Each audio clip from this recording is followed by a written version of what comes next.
أعوذ بالله السميع العليم من الشيطان الرجيم. بسم الله الرحمن الرحيم. الحمد لله رب العالمين وبه نستعين وصلى الله على سيدنا محمد وأصحابه الطاهرين وعلى الله عليهم أجمعين. أدام الله لك الآج لاستشهاد Imam Jawad alayhi salam, Mohamed Taqi al-Jawad alayhi salam.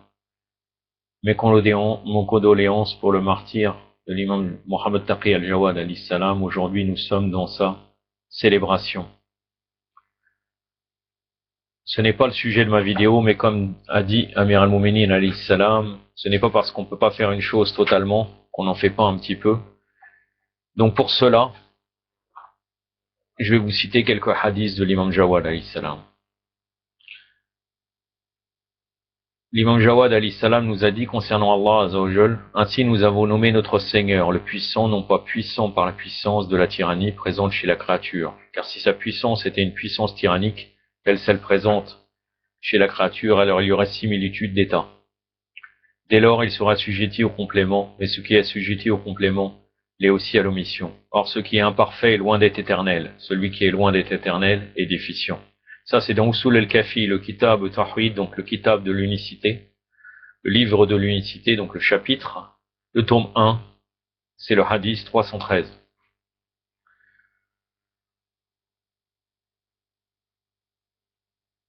Il nous dit aussi, un croyant a besoin de la réussite qui lui vient d'Allah, donc le tawfiq. Néanmoins, il doit s'exhorter par lui-même et accepter les bons conseils. Ton a fait le rôle, page 336. Le tawfiq aussi, c'est aussi les moyens de réussir. Ce n'est pas la réussite totale. C'est qu'Allah nous donne les moyens pour arriver à la réussite. Concernant l'innovation, il nous dit « Rien ne peut anéantir la religion autant que l'innovation ». Kashf al-Rumma fi Marifat al-Imma, volume 3, page 490. Il y a une chose aussi qu'on doit bien méditer. Il nous dit « Si l'ignorant gardait le silence, il n'y aurait pas de divergence entre les hommes ». Kashf al-Rumma fi Marifat al-Imma, volume 3, page 494. C'est-à-dire l'ignorant, généralement il se met toujours à parler. Il parle sur la religion, il parle sur n'importe quoi. Mais s'il arriverait à garder le silence, il n'y aurait plus de fitna, de divergence entre les êtres humains. Il nous dit aussi le visage souriant et la beauté de la tolérance. Kashf al-Rumma fi Marifat al-Imma, volume 3, page 492. L'endurance face à ton malheur est le meilleur de celui qui se réjouit de ton malheur, et le malheur de celui qui se réjouit de ton malheur. Alayhi salam, il nous le dit l'imam Jawad, l'endurance face à ton malheur est le malheur de celui qui se réjouit de ton malheur. C'est-à-dire que quand on est endurant face au malheur, ça rend malheureux celui qui nous veut du mal, qui est content quand on est malheureux. Kashf al-Rumma fi Marifat al-Imma, le volume 3, page 493.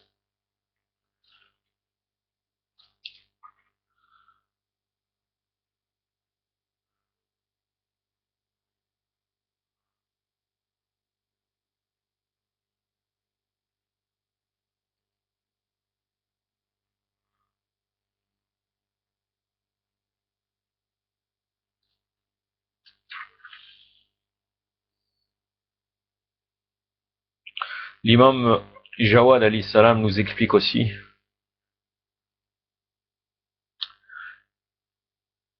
concernant le qa'im. Chacun d'entre nous, les imams alayhi salam, est un qa'im avec l'ordre d'Allah et un guide vers la religion d'Allah. Néanmoins, je ne suis pas le qa'im par lequel Allah purifiera la terre.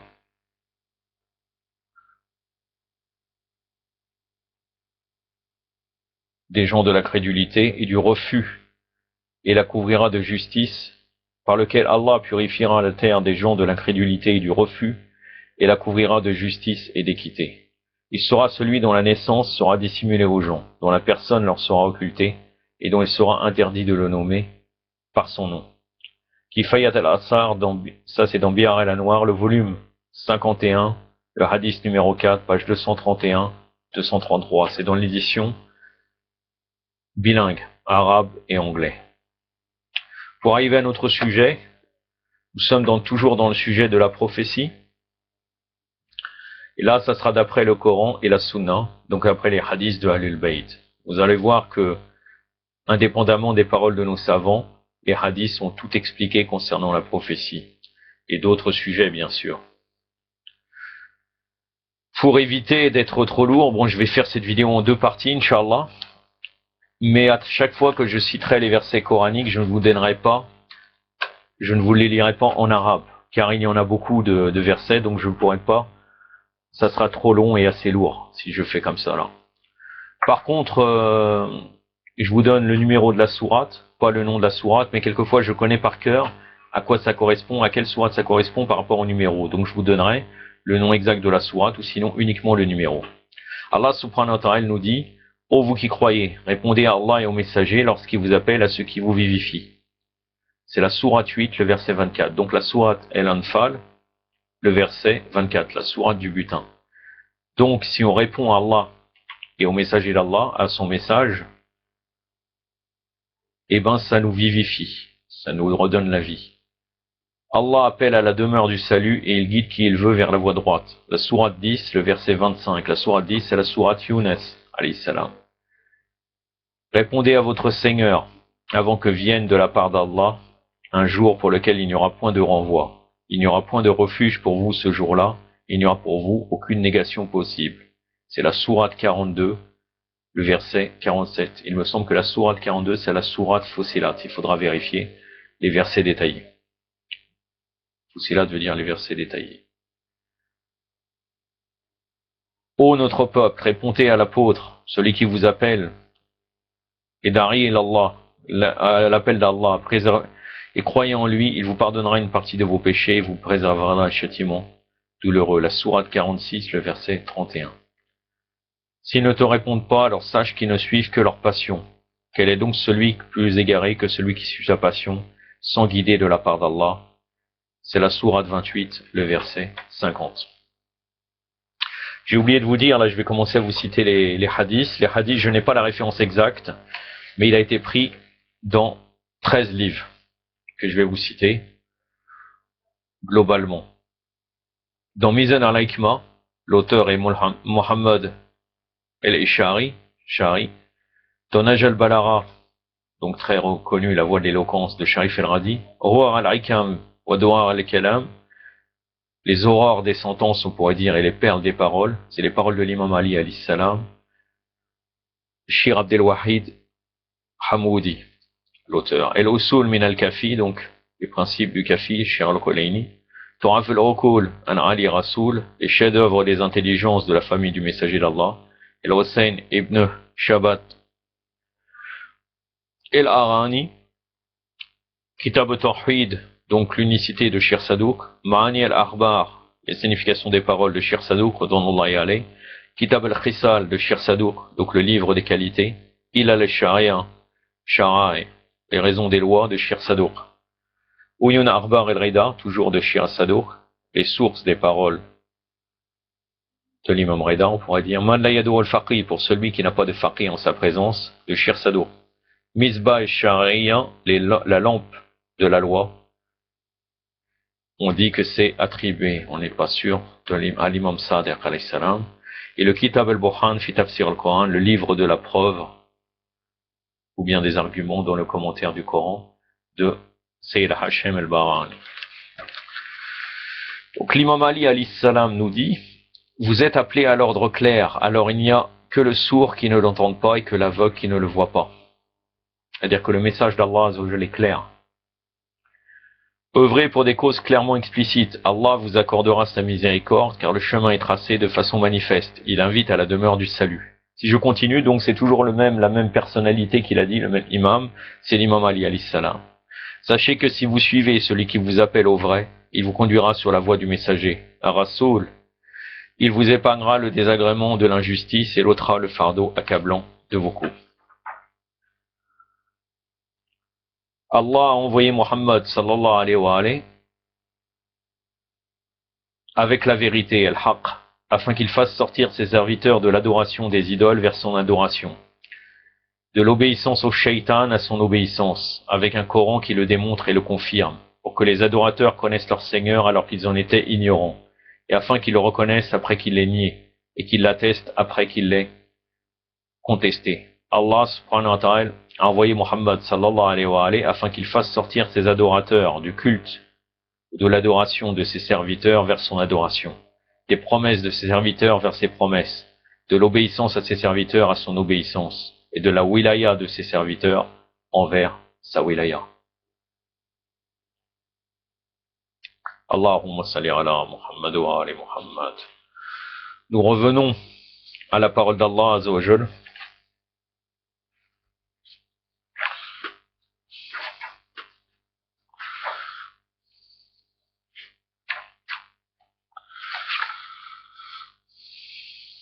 Allah subhanahu wa ta'ala nous dit, oui, nous avons envoyé à chaque communauté un messager qui dit adorez Allah Azza wa Jal et tenez-vous à l'écart des taroutes. C'est la sourate 16, le verset 36.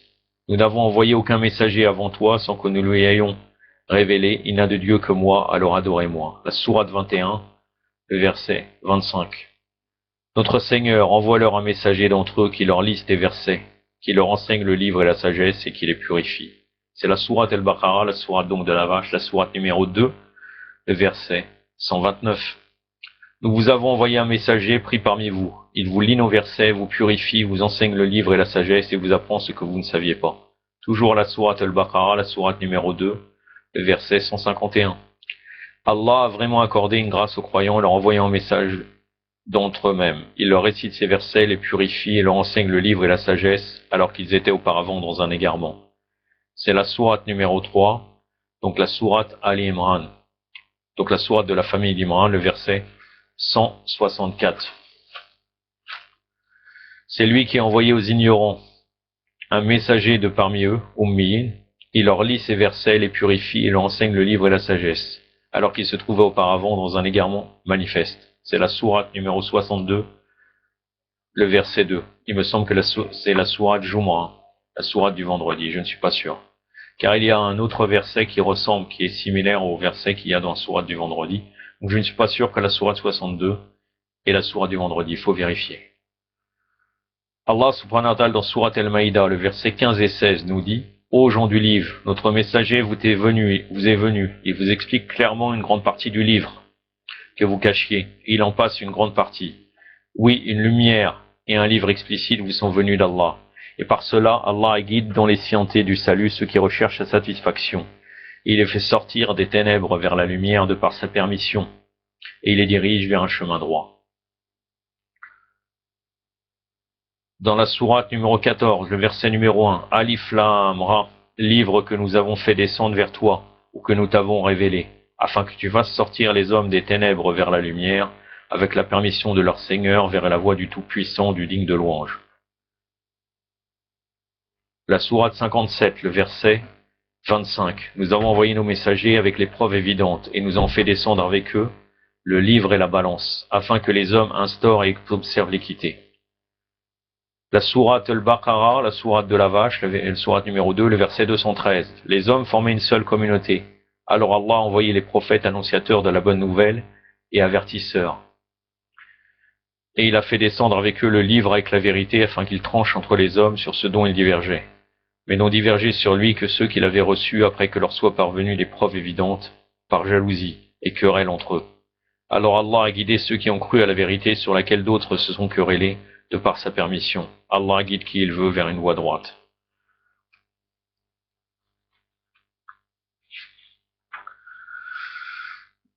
Allah subhanahu wa ta'ala dans Sourate An-Nisa, la sourate des femmes, le verset 163 à 165 nous dit: Nous t'avons inspiré pour révéler comme nous avons révélé à Noé, alayhi salam, wa afdalus salat ala Muhammad wa ali Muhammad, et aux prophètes après lui.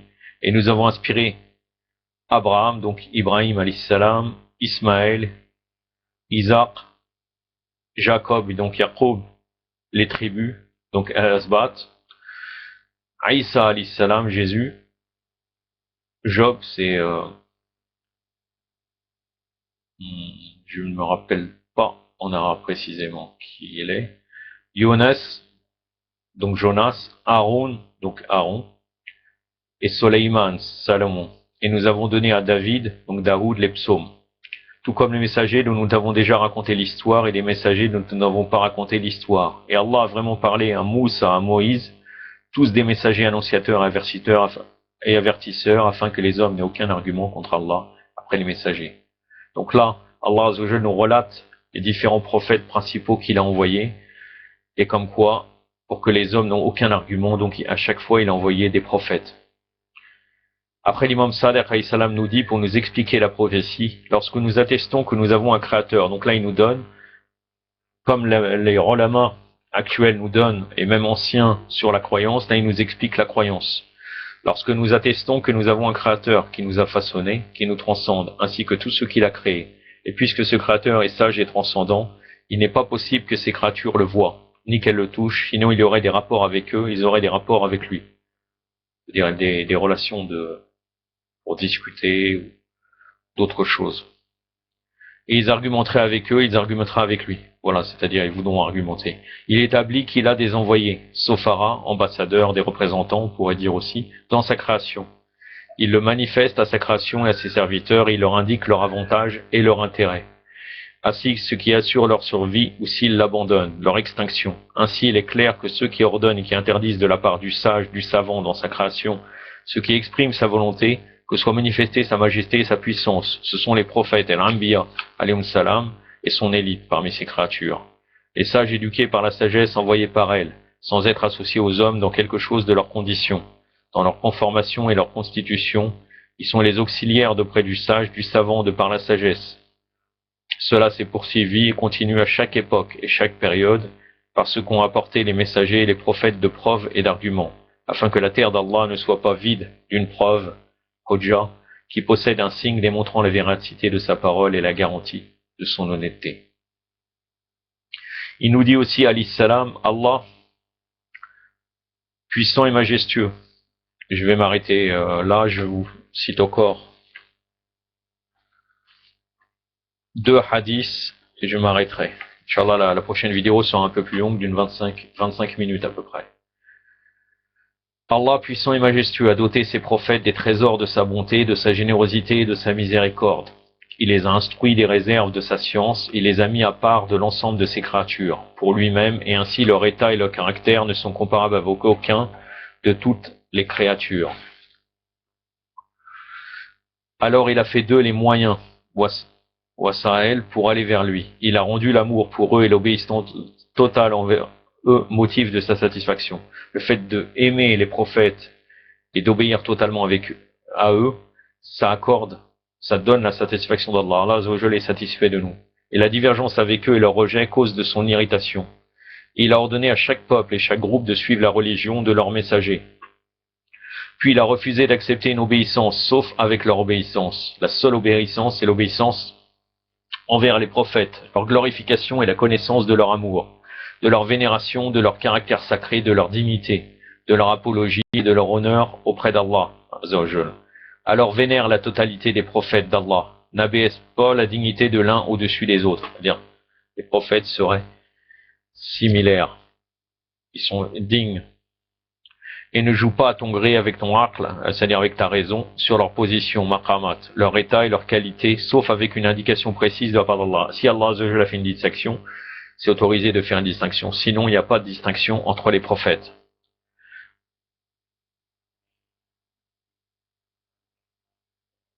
Et le consensus des possesseurs du discernement, c'est-à-dire une indication précise de la part d'Allah, et le consensus des possesseurs du discernement, c'est-à-dire les prophètes, là, en l'occurrence, et les imams.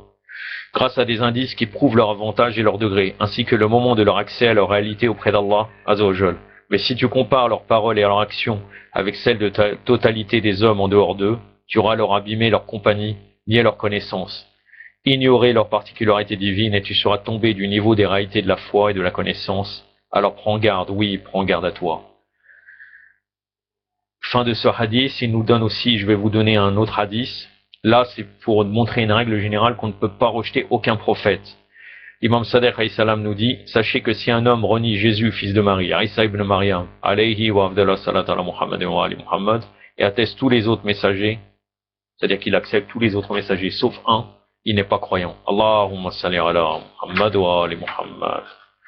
J'ai terminé là, Inch'Allah. Prochainement, je continuerai donc dans ce sujet avec des hadiths et des versets coraniques. Je terminerai donc la prophétie selon le Coran et les hadiths dans la deuxième partie de ce sujet. Il n'y aura que 2 parties et après je rentrerai dans un autre sujet concernant la croyance, soit sur le sujet de l'islam, soit sur le prophète Mohammed sallallahu alayhi wa alayhi. Pour terminer, comme je vous avais dit la dernière fois, je vais vous citer un récit qui nous montre l'importance de Ziyarat Ashura. Défunt Ayatollah Shir Abdel Nabi al-Araki raconte: une des façons de comprendre le sens du hadith, aucun prophète n'a subi de tourments comme j'en ai subi, c'est-à-dire c'est le prophète Mohammed sallallahu alayhi wa alayhi qui disait cela, et que le tourment du prophète sallallahu alayhi wa alayhi était dû au fait qu'il avait été mis au courant des événements qui auraient lieu après son décès. Donc il savait le complot qui aurait lieu après son décès et la trahison. Et comme en raison de la connaissance de ces événements futurs, le prophète était triste et peiné, Allah énonça cette Ziyarat Ashura et exposa ses particularités pour le monde d'ici-bas et pour l'autre monde. Puis se fit garant de leur accomplissement et la donna à Jibril afin qu'il la transmette à l'envoyé d'Allah et aux gens bien-aimés de sa maison, en vue de leur joie et la joie de leurs partisans.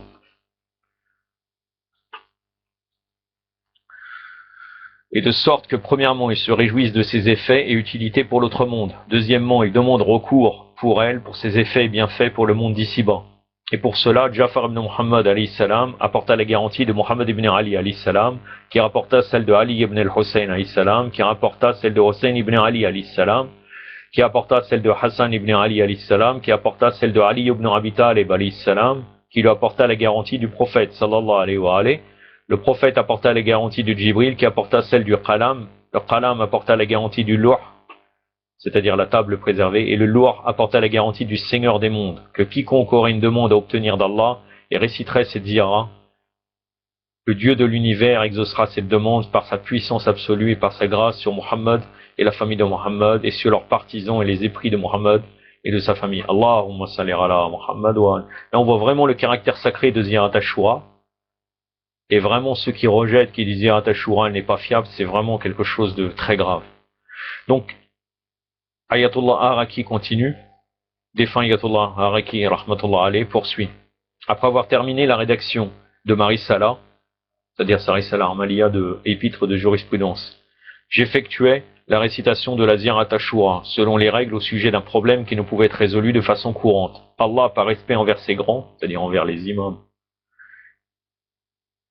et les hautes personnalités, me donna satisfaction dans les plus brefs délais, de sorte que je suis encore dans la perplexité et la stupeur quant à la façon dont il a été répondu à ma demande.